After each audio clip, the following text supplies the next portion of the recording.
A few weeks ago, I covered the case of the Kentucky meat shower in which meat literally fell from the sky, causing a mystery that still remains relatively unanswered to this day, and it got me very interested about other things falling from the sky related mysteries, meaning I very soon came across the topic of today's episode, the Oakville Blobs. I love just occasionally covering a low stakes mystery, and this one is an absolutely fascinating low stakes mystery. If you did watch the meat shower episode, I do feel the need to tell you that this one isn't nearly as nauseating. It's just very interesting. It's a very true mystery, but it will not make you feel sick, hopefully. This is the story of gelatinous blobs falling from the sky in the 90s, and still to this day, nobody has a clue what they were. But before I get into the story, I do just want to take a moment to thank our sponsor today, Ana Luisa. I've been a fan of Ana Luisa and their jewellery for a really long time now. I truly believe that accessories make or break an outfit, and jewellery is the easiest way to accessorise. But I am a gold jewellery girly, and I find it so hard to find quality pieces that don't tarnish, especially when you're on more of a budget.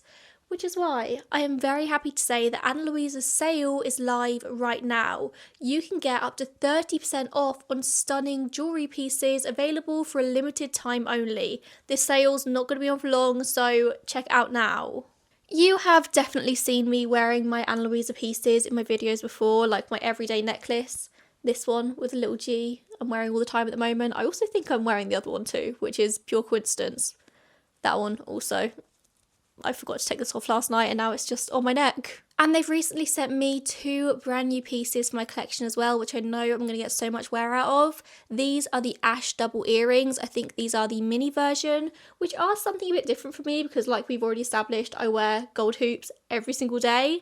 But I really think these are so pretty, like so dainty, and they match my second piercing as well, which I just wear every single day of my life. I also got this simple ear cuff that I've been wearing all the time recently. I am so desperate to be one of those cool girls with a million ear piercings, but honestly, I cannot be bothered with the healing process. It drives me mad. So a little ear cuff gives me that cool girl vibe without the pain. And you'd think it would fall off. It doesn't. It literally just like stays. I don't know how it does it. It's magic. This I've been wearing all the time. It does not fall out. Ana Luisa jewellery has unmatched quality. It's long lasting, it's hypoallergenic, water resistant and sustainable. They have free and fast shipping within the US, but super affordable shipping to everywhere else as well. Again, even to the UK, it's really, really fast. And you have a worry-free 2-year guarantee on all products. So even if you do buy something and it does, God forbid, tarnish or it breaks, you don't need to worry, they'll just sort it for you in that 2-year window. And that does also apply for the sale pieces, so be very quick if you want something, because these products do sell out super fast. Like Ana Luisa is a viral brand. If you see something and you like it, I would recommend that you get it there and then, because I have made that mistake before. If you want to go and check the sale out, you can use my link that you'll find in the top line of the description. I love, love, love Ana Luisa jewellery. I am definitely going to be doing some Christmas shopping in the sale today, so get on it. I want to get this necklace, like an H, for my wife. Don't tell her, she doesn't watch my videos.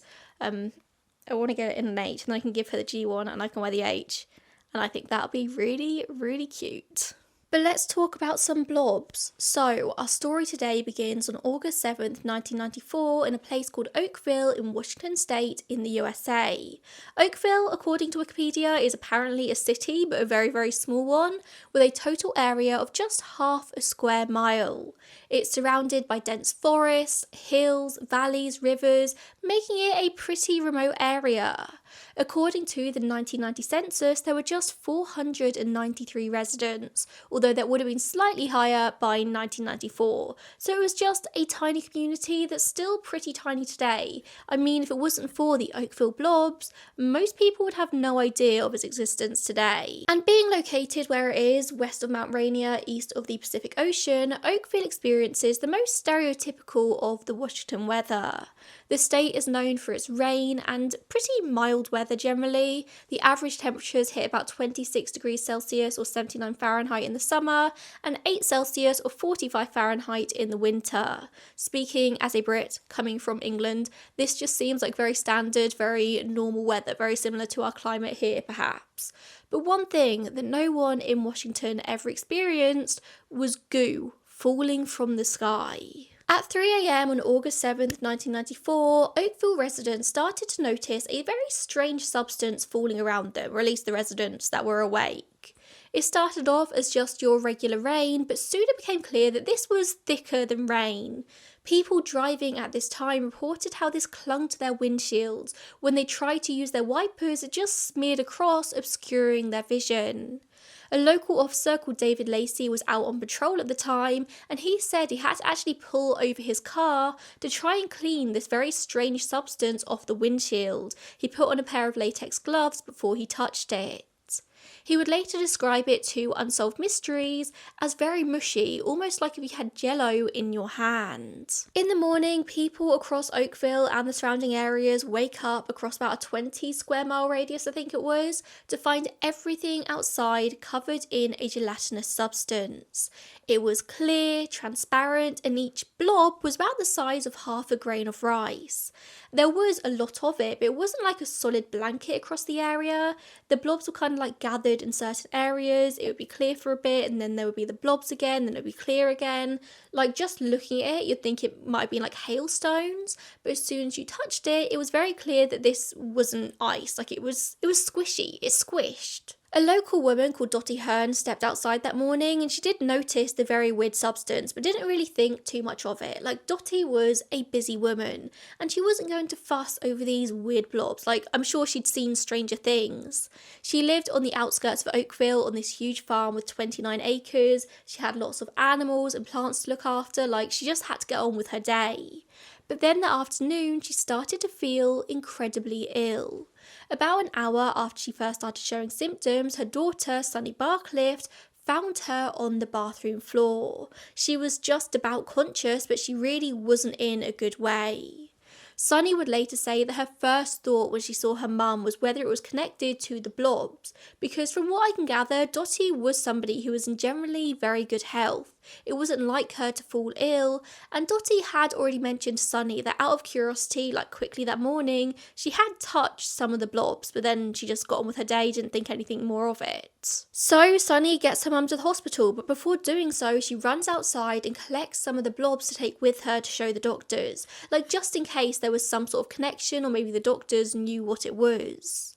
Dottie said that the main symptoms she experienced were unlike anything she had ever experienced before. She said she had severe vertigo, dizziness, and nausea. She couldn't stand up without feeling like she was going to collapse. She was very cold to the touch, but she was covered in perspiration, covered in sweat. She was vomiting, and her vision was blurring. On top of all of this, she also had a pretty severe fever, and upon admission to the hospital, she was soon diagnosed with Meniere's disease, which is a disease of the inner ear that does indeed cause vertigo and most of Dottie's other symptoms.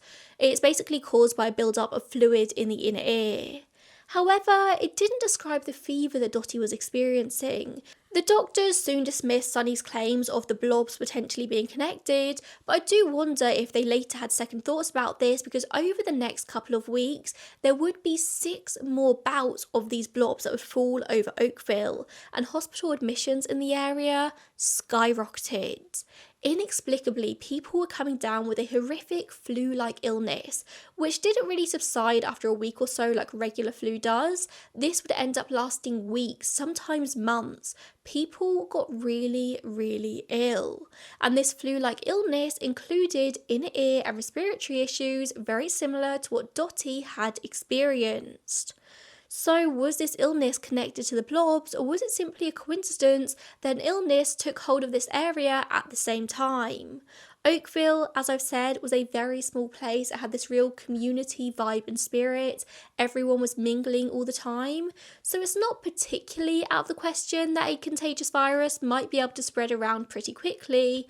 And I think that is something we understand even more in a post-COVID world. Or not post-COVID, you get what I mean. Officer Lacey, the officer who had to pull over to remove the blobs from his car windscreen, would also report being violently sick in the aftermath of this. And it wasn't only humans that were affected, animals were too.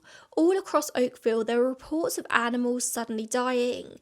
Birds, frogs, cats being found dead all over with green foam coming out of their mouths. I mean, the animals were probably eating the blobs, or the blobs were just on their food, which is something the humans obviously did not do. Actually, no, maybe not so obviously. I am slightly surprised there were no reports of humans eating these blobs just out of curiosity, because they definitely did eat the sky meat from the aforementioned Kentucky meat shower, which again, that video was a rough one, but it was really interesting. So if you want to go watch that, I'll leave it linked down below. But yes, as far as I am aware, there were no reports of humans eating the gelatinous blobs that fell from the sky. Sunny Barcliffe, Dottie's daughter, was so convinced in a link between the blobs and her mother's illness that she actually sent them off for proper testing. And honestly, thank God she did, because it doesn't seem like anybody else thought to do this. I mean, I suppose it wouldn't be something that would cross most people's minds, especially if they're not getting ill immediately. I think I read somewhere, although I couldn't find the source again, so take this with a pinch of salt, that Sunny worked in occupational health, so she was probably more attuned to things like this than most people. And it is a good job that she collected the blobs when she did, because after a number of hours, they just evaporated into nothing. They just disappeared. A lab technician, I think, at the hospital was the first one to take a look at these blobs under a microscope, and they reported the sample contained human white blood cells, but it wasn't obvious what the substance was. So the next step was to send it to the state for further testing, like more official testing. The sample was then sent to the Washington State Department of Ecology's Hazardous Materials Spill Response Unit, and they tested it and found that it couldn't contain human white blood cells. These cells didn't have a nuclei, meaning there was something called prokaryotic cells. Now, these are single-celled microorganisms known to be the earliest on Earth. Like, these are ancient cells. The sample was then sent to the Washington State Health Lab, where epidemiologist Mike McDowell was the one to take on this case. He also confirmed that there was no nuclei here, and then he set the gel up on a bacterial media to see if it would grow any bacteria, and it did. It grew Pseudomonas fluorescens and Enterobacter colicae or colicae, and let me tell you a bit about both of these. So P. fluorescens isn't generally considered to be a bacterial pathogen in humans, although it can appear in humans. There is some research I found suggesting a tenuous link between the bacteria and cases of pneumonia or pulmonary disease being detected in respiratory samples, which is very, very interesting considering the kind of illnesses that people came down with after this fell. Generally though, P. fluorescens is a plant bacteria. It's found in soil. E. colicae, I'm sure somebody will tell me in the comments, is a natural component of the human intestinal flora, but it is also found in animals, plants, water, insects, food. It's a very common bacteria. And it's not considered to be all that dangerous, but if you do have a weakened immune system, it can cause you problems. It can cause inflammation of the respiratory tract, skin, tissue, and organs. And it's very interesting that respiratory comes up again. So here we've got two bacteria, both of which can be linked, however tenuously, to respiratory problems. Mike McDowell spent a very long time continuing to research this very strange substance, apparently eventually coming to the conclusion that this material had to be man-made and was being used as a kind of vessel for transportation for these bacteria. So he thought this substance had been made by humans purely to transport this bacteria. And whilst this does sound very intriguing, almost conspiracy theory-esque, I didn't find any other officials who came to this conclusion. It was just McDowell. It might seem like I'm just brushing past this at the moment. We'll come back around to it. Just bear with me. And very interestingly, McDowell also said that one day the sample just went missing. For the first time in 30 years in doing his job, a sample disappeared. Take from that what you will. Apparently today the Department of Health has no record of ever either receiving these cells, of ever receiving the goo. There are no known samples left to test today, so unless this phenomenon happens again, that's kind of it. Like, it can't be tested again because it doesn't exist. All of which brings us to the theories portion of this episode, and there are probably 5 theories here which are most often focused on, varying from the extreme to the boring but maybe kinda likely. The first theory is something called star jelly or nostoc. If you did watch my episode on Kentucky meat shower, sorry I keep referencing it, but it's relevant, then you will have already heard of this, but we're doing it again. Star jelly isn't as cosmic as it sounds. It's actually a type of cyanobacteria, a jelly-like single-celled organism often found on the ground after bouts of heavy rain. Nostoc isn't a plant, it's not algae, it is cyanobacteria. It contains no cell nucleus and it is ancient. It was likely one of the first organisms on Earth that released oxygen into the atmosphere. And nostoc has this pretty incredible ability to grow anywhere, but is particularly prominent on soil. It will tend to grow on lawns in areas where grass is sparse, this jelly-like substance apparently just appearing out of nowhere. For a long time, people thought that nostoc or star jelly fell from the sky, from the dust of shooting stars. But nowadays we know that it grows on surfaces, and whilst this jelly-like texture would maybe lead you to believe that this was a pretty good theory here, it's not.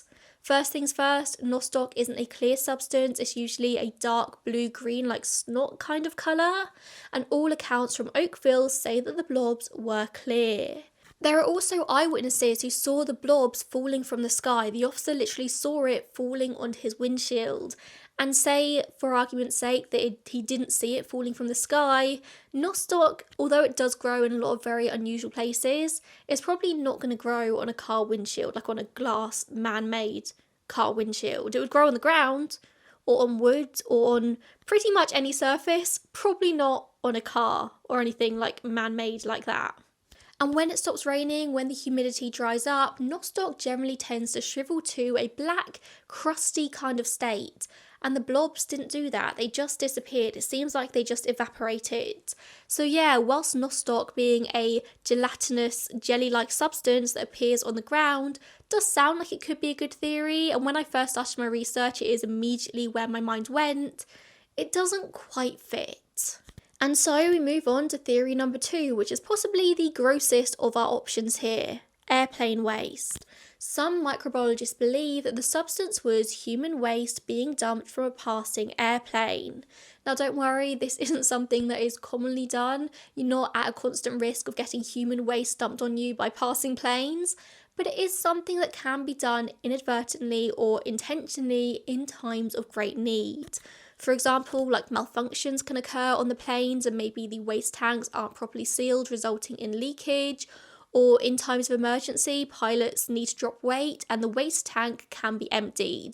This is technically not allowed, it shouldn't happen, and it's not a common occurrence at all, but it is something that could maybe happen. But as far as I was able to find, there were no reports of planes in distress flying over Oakville on this date. There are no reports of planes of pilots having to drop their waste load, basically. There are extremely rare instances in the past when people have reported blue ice falling from aircrafts, where frozen waste material has leaked from the waste system and come down to Earth. It's a mixture of human bio-waste and liquid disinfectant that freezes at high altitude, the disinfectant making the waste blue, hence blue ice. Between 1979 and 2003, there were 27 documented incidents of blue ice in the United States, and most of these did happen near airports. And antifreeze is also commonly used in plane waste systems, which could explain the animals dying after ingesting it. Antifreeze is crazy poisonous for wildlife. Bear that in mind if you're using antifreeze on your car, it's really bad for nature. All in all though, this theory has been debunked. At the most basic of levels here, the blobs weren't ice, and neither were they blue. And also blue ice wouldn't have covered such a large area as it had in Oakville. Like I said, it was 20 square miles. If it was blue ice, waste falling from the planes, it would have just landed in a splodge somewhere. Not over 20 square miles. Moving on to theory number 3, we have frog spawn, or more specifically, unfertilized frog spawn. And this theory really isn't that crazy because there have been multiple reports throughout history of this happening, of frog spawn being picked up by the wind and dumped in a new area. This is something that can happen, it's documented to have happened before. But I have skepticism as to whether or not there could be this much frog spawn though, like falling over a 20 square mile area. According to the internet, unfertilised frog spawn is jelly-like in appearance and white in colour, breaking down naturally in water. And the fact that this is unfertilised spawn is pretty important for this theory because, as I've previously mentioned, there was no nuclei in the cells. And also, if it was fertilised, people probably would have been able to identify it pretty quickly. Like, we all know what fertilised frog spawn looks like the jelly with a little dot in the centre, like, you'd see it and you'd know what it is.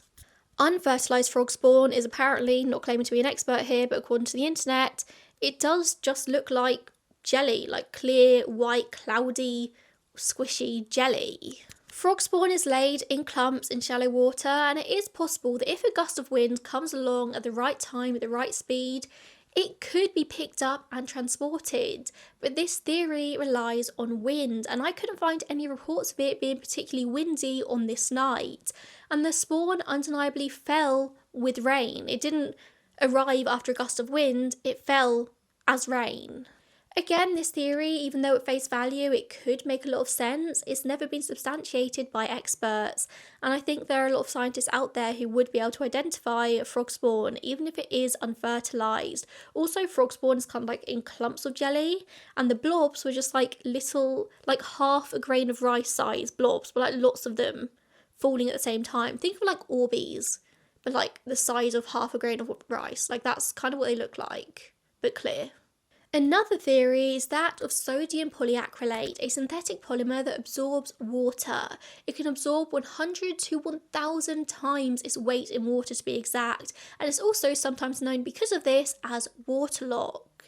It's often used in consumer products, so like nappies, sanitary towels, cosmetics, foods, and also very concerningly, it can be hazardous if it comes into contact with the skin, eyes, or if it's ingested. I'm not going to look too deeply into that one because when I think about that kind of stuff being in my food and in my cosmetics, it really weirds me out. I mean, not enough to actively look into it and prevent it. I just prefer to bury my head in the sand and just like not know that kind of stuff. What I don't know can't hurt me, right? In 2012, there were reports from Bournemouth here in the UK of a number of mysterious squishy blue balls that appeared in a garden. This baffled people and scientists, but they soon discovered that these were sodium polyacrylate crystals. The resident who found them in his garden said that they appeared after a very heavy rainstorm, and how exactly they ended up in this garden is still somewhat of a mystery, but there are potential answers. It could well be that a neighbour was having a clear out and threw these crystals over the fence at some point, and then it rained, the crystals absorbed the water and swelled up and became much more noticeable. These crystals are often used in gardening, in soils, they hold water, there's a lot of really interesting uses for them. They're often used in floristry to help feed plants. In their dehydrated state, you wouldn't really necessarily notice them being in your garden, but then as soon as it rained and they absorbed all that water, they get a lot bigger, they get a lot more noticeable. This is much more boring than some of the other potential theories, but also I do not think this is a suitable explanation in the Oakville Blobs case. For one, I think the blobs would have revealed themselves as sodium polyacrylate pretty quickly with the testing. Also, I have no idea how these crystals would have found themselves dotted all around Oakville, just waiting to be hydrated. Maybe this could have been an elaborate prank that somebody pulled off, but why? Why would somebody do this? I'm not buying it. Which brings us to our final theory, or final theories. The military testing, because no mystery like this is complete without theorising about military government involvement.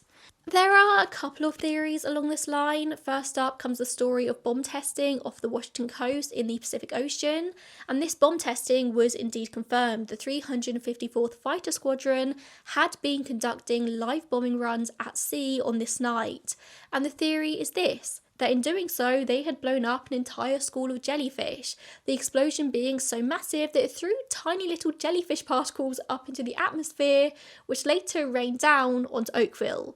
Yes, Oakville is 50 miles inland, but this was a genuine theory. But it is pretty quickly dismissed when you bear in mind that these cells didn't have nuclei, they weren't living, and jellyfish are very much living creatures, even after they're dead. Plus, the blobs literally evaporated, and I don't think flesh would do that. Although, admittedly, I don't have enough jellyfish knowledge to say that with complete certainty. Apparently, Googling, do jellyfish evaporate? It doesn't give me much of an answer. Also, just generally, face value, I don't think little tiny jellyfish particles went up into the atmosphere, moved inland, and then rained down on Oakville. I can't see that happening. But undeniably, there was a lot of military activity going on in this area at the time of the blobs. Multiple residents have come forward saying how they had noticed an increase in military planes overhead in the weeks leading up to this. And this leads to question over whether Oakville had become an unwilling test in some kind of military operation. Perhaps this was a bioweapon dispersal test. Of course, if this is what happened, it would never be confirmed, and it's pretty hard to research this without very quickly falling into conspiracy theorist territory. Did the US military really drop some kind of bioweapon on Oakville that night, using the goo, the substance which, like McDowell said, could be man-made, as a transportation vessel for bacteria? It does sound crazy, but I'm not going to deny that this is something the US government could do. And that's not a read. I would say the same of the UK government and a lot of other governments. Like, this obviously has massive ethical implications, but I don't put it past the government. I wish I could do a deeper dive on this, but A, I can't really because you can't really Google stuff like that. And B, I fear it will send me down a rabbit hole that I wish to remain ignorant about. So I'm just going to put the theory out there for you guys. You can discuss it in the comments. Do you think this is something the US military could do? Could they drop bacteria in this weird substance on an entire town? Just as like a bioweapons test? So, what theory am I leaning towards here? Honestly, not a clue. None of these really line up. Potentially, if I had to choose one, maybe the unfertilized frog spawn, but I don't know, I'm not sold. All I know is that today, the Washington Department of Health says they have no record of ever receiving these samples. And this is probably always going to remain a true mystery. Maybe this was just some sort of natural weird weather phenomenon that happened that one night and never again. Maybe. I don't know. I have no idea. Weather people, put your 2 cents in the comments as well. Thank you so much for tuning in today. I hope you guys found this one as interesting, as intriguing as I did. I look forward to reading all your comments and seeing what you think about this one. Thank you so much to Ana Luisa for sponsoring the video today. Like I said, they have up to 30% off in their sale. I would highly recommend you go check them out. You can buy jewellery for yourself, or it is getting very close to Christmas, and if you have any loved ones who like jewellery, could be an idea. Just saying. Thanks for watching, and I will see you guys in the next one. Bye.